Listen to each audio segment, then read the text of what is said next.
الدين إياك نعبد وإياك نستعين اهدنا الصراط المستقيم صراط الذين أنعمت عليهم غير المغضوب عليهم ولا الضالين. Bapak-bapak sekalian yang dimuliakan Allah Ta'ala, alhamdulillah puji puja kita panjatkan kehadirat Ilahi Rabbi karena kita masih dianugerahi kesehatan insyaallah di akhir tahun ini tanggal 31 Desember 2024 kita berkumpul di jemaat Penawangan. Jadi bagi bapak-bapak yang belum tahu di mana sebenarnya jemaat Penawangan ini Prodadi, tapi kegiatan sebagainya yaitu dilakukan di sini. Sholat center ini merupakan sholat center dari jemaat Penawangan. Di satu nama kecamatan di daerah Prodadi ini dan tersebar sebenarnya ada di Sampah, ini namanya Sampah Prodadi, ini namanya Sampah. Kemudian ada juga di tempatnya Masus, namanya Jatimulyo. Jatimulyo di sana ada 2 keluarga. Kemudian ada di Wolo dari Jatimulyo ya naik motor paling 20 menit. 5 kilo ya, 5 kilo. Kalau jalan 30 menit. Nggak usah jalan ya. Kemudian yang paling jauh itu di Koro, Kecamatan Koro ada di sini. Ini bagi bapak-bapak yang belum tahu, inilah menjadi tempat kegiatan bagi anggota-anggota di Jemaat Penawangan. Hari ini kita ada di sini. Tahun yang lalu persis tanggal 31 juga, hanya beda tahun. Kita kumpul di Gabus Pakti. Kemudian tanggal 31 di bulan yang sama tapi tahun yang berbeda. Kita kumpulnya di tempat yang berbeda. Nah, sebagaimana tadi disampaikan oleh Pak Minda bahwa untuk menutup tahun ini artinya kita akan memulai tahun yang baru, awal yang baru. Oleh karena itu saya akan sampaikan salawat dan salam kepada Nabi besar Muhammad Sallallahu Alaihi Wasallam. Nah, dengan menyampaikan salawat kita kepada beliau, kita mengharapkan wasilah untuk meraih syafaat kita di yaumil akhir. Untuk meraih syafaat kita di yaumil akhir.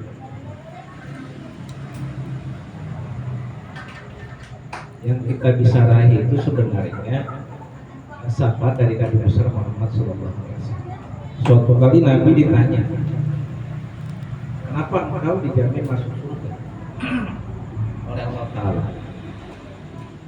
Tapi Nabi mengatakan bahwa itu karena kecintaan Allah Ta'ala sendiri, bukan berarti bahwa beliau ini istimewa di mata Tuhan, tapi beliau orang yang dicintai di mata Tuhan. Perbedaan antara orang yang istimewa dengan orang yang dicintai sepintas itu hampir sama. Bahkan kadang ada yang bilang bahwa istimewa itu lebih berharga, tapi sebenarnya orang yang dicintai itu lebih berharga daripada yang istimewa. Bapak-bapak biasa di depan bapak-bapak sana ya, dari latar belakang berbeda, kultur yang berbeda, makanan yang berbeda. Ketika di depan bapak-bapak dihidangkan kaca, kemudian di depannya ini seandainya ya ada pizza, mungkin sebagian bapak-bapak ingin merasakan pizza itu. Ketika sudah pertama kali dirasakan, saya yakin di antara bapak-bapak lidahnya itu tidak terbiasa. Apakah pizza ini istimewa? Istimewa. Tapi kenapa bapak-bapak senang makan kacang? Karena kacang yang dicintai. Ya, kacang sudah habis. Istimewa dia, tapi disukai ini. Jadi yang istimewa belum tentu disukai. Tapi yang disukai sudah pasti istimewa di hati masing-masing. Ini berbeda. Karena itu ketika ditanya Nabi, bukan berarti bahwa beliau itu istimewa, tidak. Tapi beliau itu dicintai oleh Allah. Oleh karena itu kita diharapkan untuk menjadi orang-orang yang dicintai oleh Tuhan. Caranya apa? Mengirimkan salawat kepada Nabi kita Muhammad SAW. Karena beliau satu-satunya sosok yang dicintai Tuhan. Kalau kita mengirimkan salawat kepada beliau, kita mengharapkan wasilah untuk meraih syafaat pada Allah. Kita juga bermunajat kepada Allah Ta'ala untuk kesehatan budaya kita yang tercinta. Ada kalimatul nasihat. Aidullah Ta'ala binasir. Semoga beliau, keluarga beliau, rekan kerja beliau, para staf-staf di sekitar beliau, para sahabat-sahabat di sekitar beliau, dan orang-orang yang beliau cintai, kemudian orang-orang yang beliau perhatikan, itu kita lah untuk anggota jemaah. Nah, saya bilang lagi, perbedaan antara orang yang dicintai dengan orang yang diperhatikan. Ya. Bapak-bapak saya yang diperhatikan, karena kalimat kita itu setiap detik itu berdoa untuk kita semua. Apalagi bapak-bapak yang aktif di jemaah itu diperhatikan. Laporannya, laporan pribadi, saya juga kadang-kadang diingatkan oleh Pak Mirda untuk laporan perorangan, secara pribadi. Tapi kalau yang dicintai itu berbeda. Apa syarat yang dicintai? Mengirimkan surat untuk menjalin ikatan kita kepada beliau. Bapak-bapak diperhatikan, saya jamin. Orang yang diperhatikan berbeda dari orang yang dicintai. Sama seperti tadi, yang istimewa belum tentu dicintai. Tapi yang dicintai sudah pasti istimewa.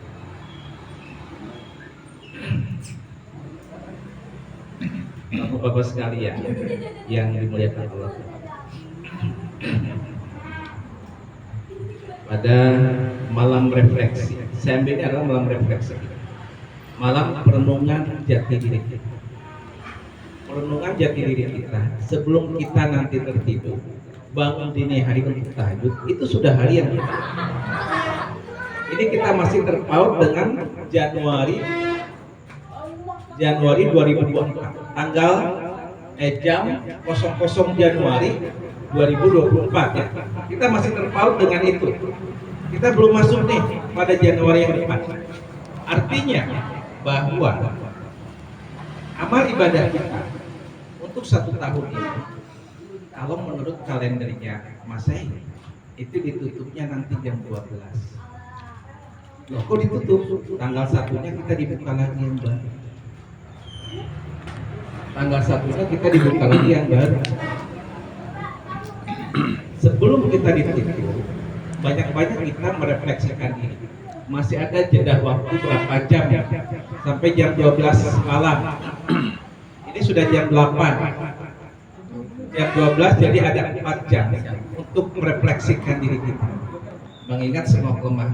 Apa cara kita mengingat kelemahan? Dan bagaimana cara untuk memperbaiki? Yaitu beristighfar. Istighfar itu adalah senjatanya. Tapi senjata ini itu tidak bisa digunakan. Kalau saja bapak-bapak sekali, di depan bapak-bapak ada senapan. Semua tahu bahwa senapan ini bisa digunakan untuk membunuh. Apakah itu membunuh hewan atau yang paling tinggi membunuh manusia? Ada. Tapi apakah di antara bapak-bapak itu bisa menggunakan senjata ini? Belum tentu. Ketika bapak-bapak dikasih senjata masing-masing, apakah masing-masing bisa menggunakan itu? Itu belum tentu. Istighfar itu adalah senjata. Kita beristighfar tiap hari, artinya kita itu mengeluarkan senjata setiap hari. Tapi senjata itu tidak bisa digunakan tanpa ada apa? Tanpa kita melakukannya, mempraktekannya, mengamalkannya, menjalankannya, menggunakannya. Apa itu? Taubat.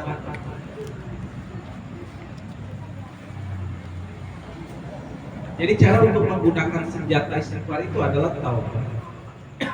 Nah, pertanyaannya, apakah seumur hidup bapak Ada yang melaksanakan sholat tobat ketika akhir tahun baru, ketika akhir tahun ini. Belum.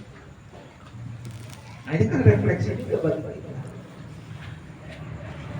Kita istighfar tiap hari, habis sholat juga istighfar. Senjata yang kita kumpulkan selama satu Tuhan, selama satu tahun ini belum kita gunakan dan belum kita manfaatkan karena kita tidak pernah melaksanakan. Nantilah belajar dengan Pak Ustaz Nok tentang bagaimana caranya sholat tobat, bagaimana cara refleksi. Wah, saya tidak ngerti itu. Sholat saja 2 rakaat nawafil tapi niatnya itu tobat. Wah, apa nih doa-doanya yang dipanjatkan? Saya belum hafal. Apalagi kita para ansor, karena kelemahan daya pikir dan daya ingat kita disebabkan usia kita ini, untuk menghafal satu doa itu butuh beberapa hari. Sementara kita dikejar deadline hingga jam 12 malam. Bacalah doa masing-masing. Dan Bapak baca satu doa yang tidak pernah diberikan selain kepada kita, selain kepada Hadrat Mirza Ghulam Ahmad Al-Masih Al-Mahmud. Doa apa itu? Bapak-bapak hafal semua. Doa itu tidak pernah diberikan, karena itu adalah wahyu Allah kepada Hadrat Masih Maud Al-Kuasa. Doa ini bisa kita gunakan. Apa doanya? Robbi dulu syahid khadim. Karena kita pribadi, Robbi fahfazni wangsurni warhamni. Kemudian baca lagi doa ini untuk siapa? Untuk keluarga kita. Robbi fahfazna, ininya diganti dengan wangsurna warhamna. Baca lagi doa ini untuk siapa? Untuk anggota keluarga kita yang lain. Sama. Robbi fahfazna wangsurna warhamna. Untuk jemaat nih cabang kita, baca lagi, tergantung niatnya. Makanya kata Nabi, innamal a'malu binniyat. Jadi segala apa yang kita lakukan itu tergantung niat. Segala yang kita lakukan itu tergantung niat. Saya beri contoh bapak-bapak ya. Ketika bapak-bapak menggunakan gelas, ini gelas, bapak-bapak pegang gelas. Semua tahu gelas ini untuk wadah bagi kita minum. Semua pegang gelas. Tapi niat kita berbeda-beda.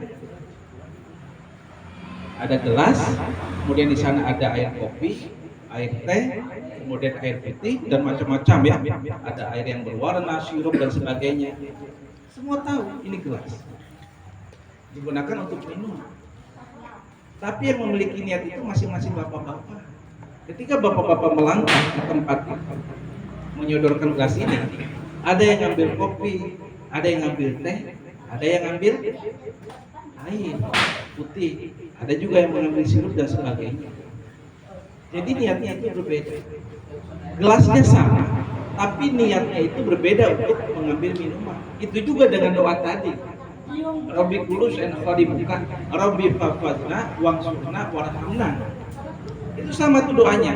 Doa untuk anak, istri kita. Ketika kita baca lagi Rabbi kulus en khadimuka, Rabbi fafadna, wangsurna, warhamna. Beda lagi niatnya, niat kita. Ternyata untuk orang tua kita, adik-adik kita, kakak-kakak kita, gitu ya, kerabat-kerabat kita. Kita udah baca lagi doa yang sama. Rabbi kulusen khadimuka, Rabbi fafadna, wangsurna, warhamna.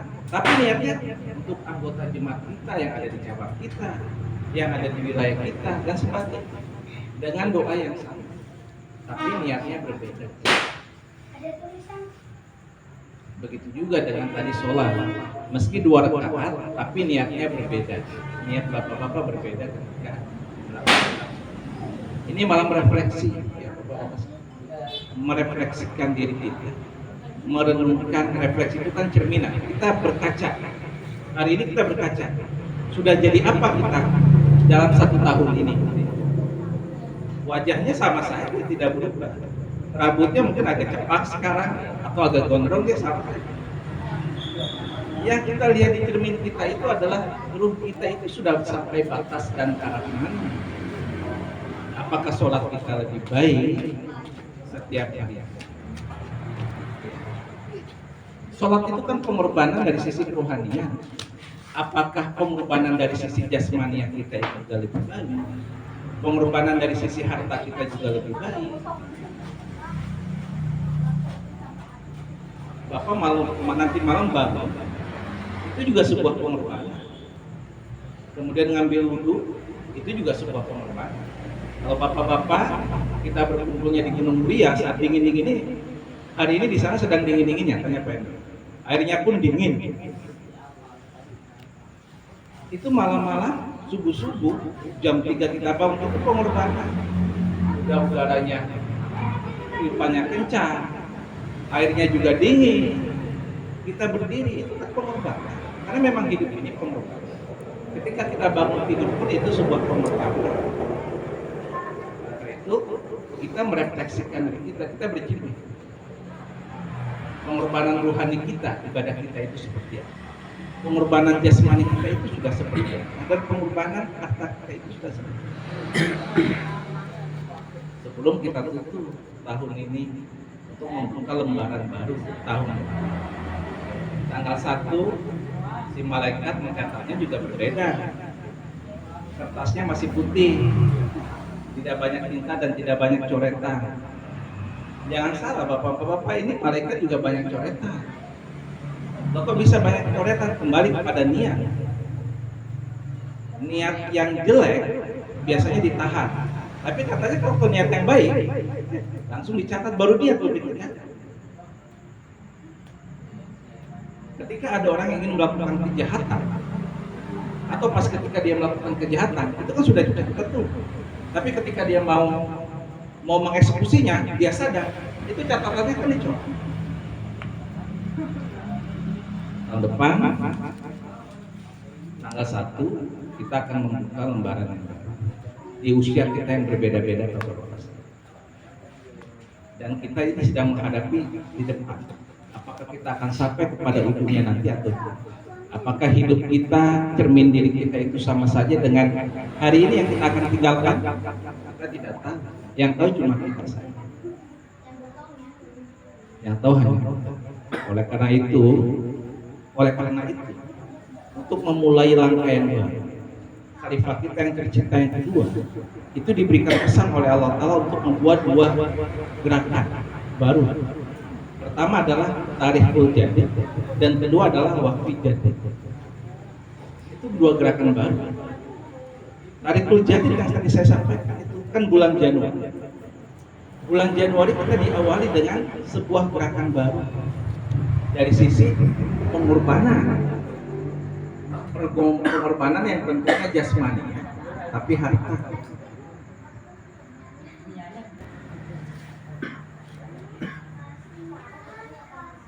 Jadi begitu ya bapak-bapak sekalian. Karena pentingnya merefleksikan diri kita di akhir tahun. Kemudian kita juga melihat, menata, menengok ke belakang sejenak. Apa yang belum kita selesaikan, perjanjian-perjanjian apa kita dengan Tuhan yang belum kita selesaikan. Ingat kembali, niat kita, ada perjanjian-perjanjian kita kepada Tuhan yang belum kita selesaikan, memang itu ya harus kita lakukan dan kita segera. Kita janji, ketika seseorang sudah berjanji, janji itu kan ketika seseorang sudah berhutang, maka harus dilunasi janji dan hutang tersebut. Harus dilunasi.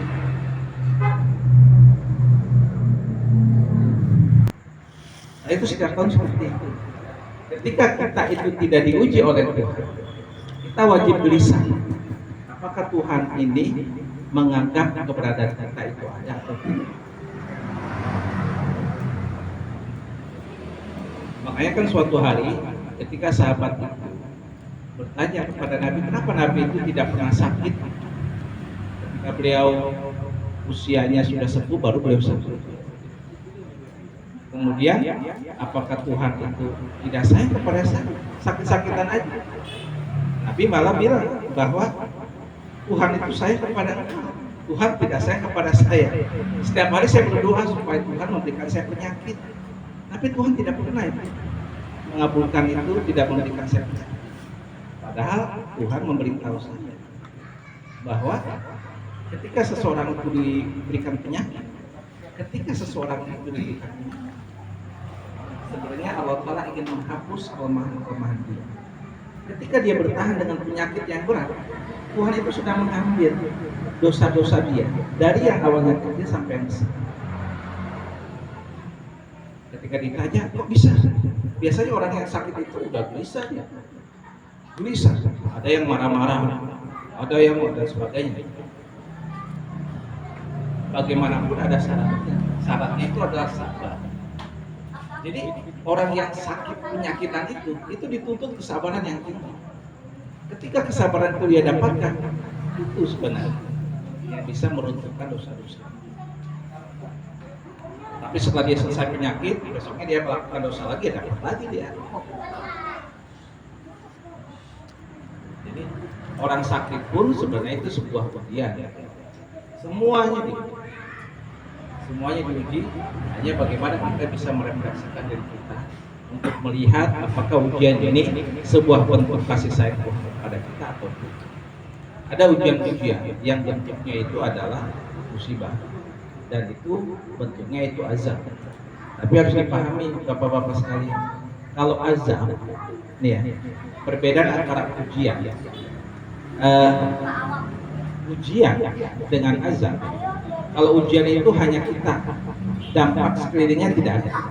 Tapi kalau azab, kita dan orang-orang di sekitarnya itu mendapatkan dampak. Kalau ujian itu seperti orang ditembak, langsung dia mati. Tapi kalau azab itu seperti dia dibom dari atas, jatuh bom, yang mati bukan hanya dia, tapi orang-orang sekitar rumahnya pun mati, bahkan masyarakat di sekitarnya. Itu yang disebut azab. Oleh karena itu jangan sekali-kali kita mendoakan orang yang jahat kepada kita sudah benci, ya Allah Ta'ala beri dia azab, tangga kita lagi. Nanti kalau dia diazab, kita juga dapat cipratannya. Apakah pernah Nabi itu meminta Abu Lahab diazab? Tidak. Maka meminta didoakan supaya Abu Lahab itu jadi Islam. Maka Nabi itu meminta Abu Jahal didoakan supaya diazab? Tidak. Didoakan supaya dia masuk Islam. Karena kalau diazab, bukan aja Abu Jahal dan Abu Lahab, tapi umat Islam di sekitarnya pun akan nadam. Ini sebenarnya poin utama dari lapor Allah Hartit Forna yang kita dapati. Cinta kepada semua dan tidak memendam kebencian kepada siapapun. Ini poinnya sebenarnya. Sebenci apapun dia kepada kita, yang keluar dari mulut kita adalah doanya. Doanya yang tadi dibaca ketika habis sholat itu. Apa doanya itu dia? Allahumma di qaumi fa innahum la ya'lamun. Jadi kita meminta kepada Allah Ta'ala supaya orang ini diberikan petunjuk karena dia tidak tahu. Kenapa doa ini diulang-ulang? Padahal dia tahu dia tahu. Misalnya nih, orang tahu kasus ini Ahmadiyah, tapi bencinya luar biasa. Terus saja diusir-usir dan sebagainya. Lalu kenapa Hadrat Masih Maud mengajarkan supaya kita membaca doa Allahumma di qaumi fa innahum la ya'lamun? Karena doa ini pun pernah diberikan Allah Ta'ala kepada Nabi Muhammad. Apakah Abu Jahal tidak tahu bahwa Nabi Muhammad itu Islam? Apakah orang-orang sekitarnya tidak tahu kalau Abu Jahal, Abu Lahab dan yang lainnya itu menganiaya umat Islam? Tahu mereka.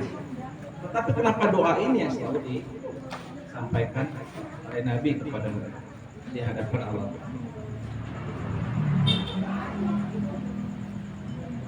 Jadi begitu Bapak-bapak.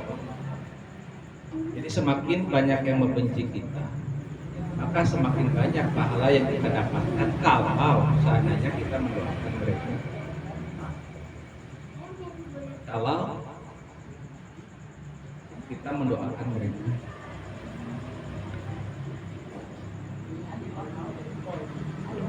Ini refleksi. Kita merenung dan kita berefleksi. Sudah sejauh apa cerminan diri kita? Sebesar apa kerohanian kita di dalam cermin kita? Kita merefleksikan, merenung untuk mengakhiri tahun ini. Semoga Allah Ta'ala menutup tahun ini dengan baik-baik. Dan mudah-mudahan amal-amalan kemarin itu Allah Ta'ala terima dengan sebaik-baiknya. Kita kelemahan-kelemahan yang bersifat natural, alami, ataupun kelemahan-kelemahan yang bisa menimbulkan dosa, ampunkan kepada kita.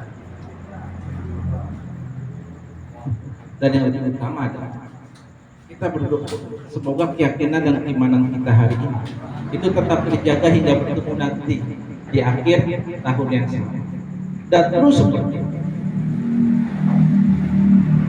Semoga Allah telah menjaga itu semua pada kita sekarang.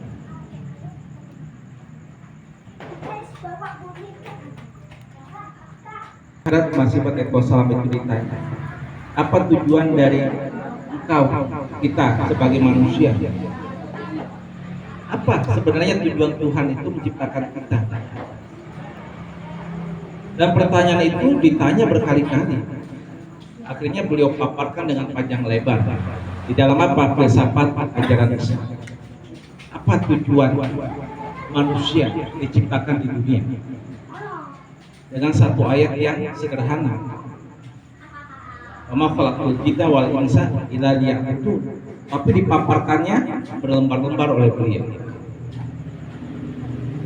Nah, bapak-bapak yang luput untuk memutolaah kembali, membaca lagi buku-buku Hadrat Masih Maud, kesempatan bagi kita untuk membaca. Mumpung mata kita masih bagus. Kalau seandainya Tuhan sudah mencabut semua nikmat itu, kita hanya bisa tergeletak saja. Kemarin saya melihat di YouTube berita sebenarnya, tapi karena di sana TV-nya error ya, akhirnya nontonnya di YouTube berita itu di TV One kalau tidak salah. Ketika saya lihat bapaknya itu, dia sudah tidak bisa apa-apa. Akhirnya dua tempat sampah sama bapak sama anak-anaknya. Anaknya perempuan dua, laki-laki satu. Kemudian laki-laki itu yang satu lagi dipanggil deh. Jadi anak 4, perempuan 2, laki-laki 2. Coba. Saya sedang berpikir kalau anak laki-laki yang membuat, mungkin wajar lah. Orang-orang biasanya itu mewajarkan, anak laki-laki memang begitu, gitu ya. Tapi kalau bukan nazar, baca, bukan nonton. Jangan lupa itu. Baca, bukan nonton. Jadi ayat yang pertama yang diturunkan itu adalah baca. Ada yang mengatakan itu kan artinya baca situasi. Ya itu juga memang baca situasi. Tapi harus dilihat maknanya. Isinya itu harus dilihat. Bahwa itu dibaca lidah. Baca. Artinya ada sesuatu yang dibaca oleh kita. Nah, hari ini kita terbawa oleh generasi dan dunia digital saat ini. Di antara kita lebih senang nonton. Saya juga senang nonton deh. Satu sedikit ya. 3 dajjal ciri-cirinya yang disebut dajjal. Pertama, kata Nabi, dajjal itu sama seperti manusia. Kedua, dajjal itu pergi ke pasar-pasar. Pergi ke pasar-pasar dia. Yang ketiga, dajjal itu akan masuk ke dalam rumah-rumah yang anak-anaknya dan orang-orang tuanya tidak pernah membaca Al-Quran. Nah, hari ini dajjal yang tidak terasa masuk kepada kita, ayo ya kan? TV di sana aja, di sini kita lagi HP. Kan ada yang begitu dia. Tanpa terasa kita mengikuti itu ada berita. Nah, berita yang paling disukai itu apa? Gosip. Akhirnya kabar buruk yang digoreng dan sebagainya. Ini kabar-kabar fitnah dahsyat. Sudah masuk gitu. Nah, bagaimana cara kita merefleksikan malam ini? Bapak-bapak yang paham. Bapak-bapak yang mengerti kekurangan bapak-bapak masing-masing. Kekurangan saya, kekurangan bapak-bapak, hanya bapak-bapak yang hanya kita semuanya. Bagaimana cara memperbaikinya? Hanya kita yang sama seperti Hadrat Masih Maud ditanya, wahai Huzur, bagaimana caranya agar sholat kita itu khusyuk? Bagaimana cara agar sholat kita itu khusyuk? Ini kata seseorang bertanya kepada Hadrat Masih Maud. Lalu apa jawaban beliau? Bahwasanya hal ini kita tanyakan kepada yang hari ini disebut ulama-ulama, kiai, pasti jawabannya berbeda. Wah, macam-macam dalil dia. Dari ulama-ulama juga disampaikan dalil. Sampaikan semuanya itu. Kadang-kadang berat juga itu kan. Harus ini, harus cukup dan sebagainya. Tapi kata Hadrat Masih Maud ketika ditanya, bagaimana cara supaya kita itu sholat khusyuk? Kata beliau, ya sholat itu sendiri. Ketika engkau mengambil wudhu, niat kau itu apa sih?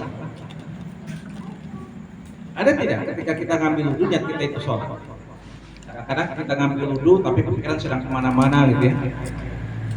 Mikirin Pak Sarwi, bagaimana ini trakornya ini. Lagi ambil wudhu deh. Padahal besok mau hujan, belum hujan juga. Mau narko mikirin udah berapa minggu, udah berapa bulan nggak hujan-hujan, lagi ngambil wudhu. Masing-masing punya pikiran sendiri. Jadi apa kata Hadrat Masih Maud? Sholat itu sendiri adalah khusyuk. Jadi kalau ingin mencari kekhusyuan ya sholat itu sendiri. Diawali dengan niat ketika kita itu ngambil wudhu. Niatnya apa? Kalau niatnya sholat, ya sholat. Ya biasanya mungkin saya juga tadi begitu dia suruh ini ceramah yang masing-masing introspeksi diri malam ini